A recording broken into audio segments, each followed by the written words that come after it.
খুনি হাসিনা পালিয়ে যাওয়ার পরে ক্যান্টনমেন্টের বৈঠকে যে সকল রাজনৈতিক নেতা উপস্থিত ছিলেন তারাই মূলত দায়ী এই বিপ্লবী সরকার গঠন না হওয়ার পিছনে। সংবিধান খুনি হাসিনা এবং ভারত কর্তৃক সার্বজনীকৃত সংবিধান, এই সংবিধান ছুঁড়ে ফেলে দিয়ে আমরা জুলাই আগস্ট বিপ্লব করেছি।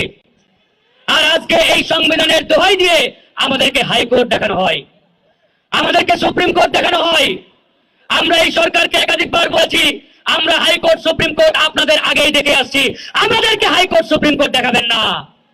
এই সংবিধান আমরা মানি না।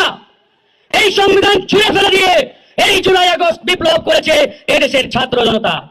কিন্তু বড় দুঃখের বিষয়, পরিতাপের বিষয়, আজকে একটি অশুভ রাজনৈতিক চক্রের গভীর ষড়যন্ত্রের যাতা করে আমাদেরকে একটি এই সংবিধানের ফর্মুলার মধ্যে ঢুকিয়ে দেওয়া হয়েছে।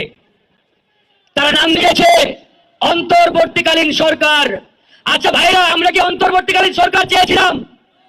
চেয়েছিলাম? কথা বলতে হবে প্লিজ। স্লোগান না, স্লোগান না, স্লোগান বন্ধ করেন, স্লোগান বন্ধ করেন। আমরা বিপ্লবী সরকার চেয়েছিলাম, আমরা অন্তর্বর্তীকালীন সরকার চাই নাই।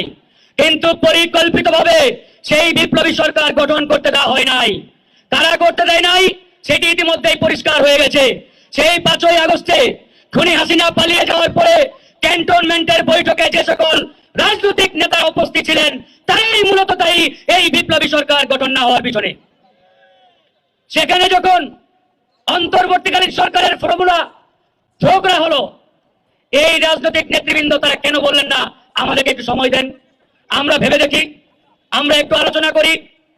তারা বিন্দু পরিমাণ চিন্তা না করে তড়িৎ গতিতে জিওজুর জিওজুর বলে মেনে নিলেন।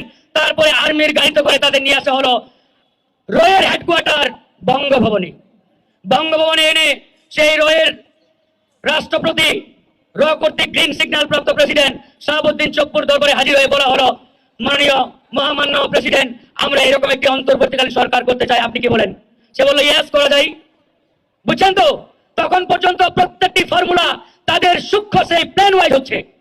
এরপরে এই অন্তর্বর্তীকালীন সরকারের ভবিষ্যতে কেউ যাতে বৈধতা চ্যালেঞ্জ করতে না পারে, ওই রাষ্ট্রপতি দপ্তর থেকে প্রধান বিচারপতির দপ্তরে চিঠি পাঠানো হলো যে এটা বৈধ নাকি অবৈধ, ভবিষ্যতে কেউ যাতে প্রশ্ন না করতে পারে, আপনি কি বলেন জনাব?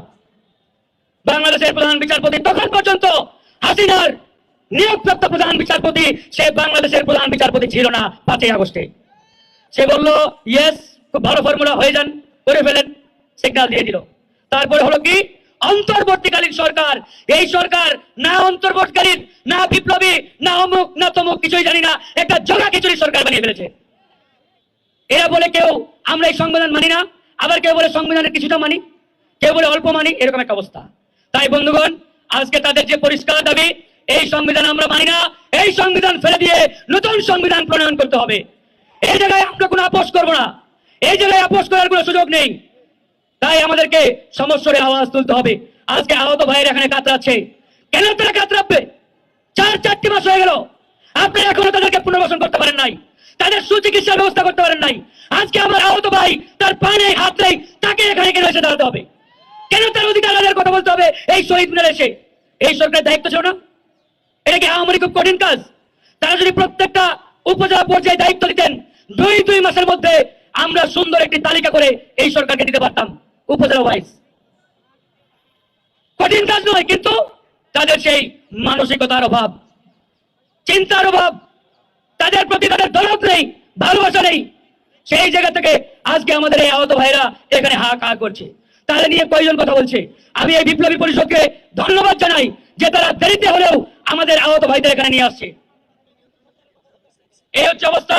যাই হোক, আমরা আর বিতর্ক বাড়াতে চাই না। আমরা একটা কথাই বলতে চাই, আমাদের যে সকল ভাইরা আহত আছেন তাদেরকে অনতি বিলম্বে পুনর্বাসনের ব্যবস্থা করতে হবে এবং যথাযথ প্রক্রিয়ার মাধ্যমে তাদেরকে সম্মান আমরা দিতে চাই। সেই বিষয়টি আমরা পরিষ্কারভাবে স্পষ্ট করে জানিয়ে দিচ্ছি। ভালো থাকবেন, আল্লাহ হাফেজ।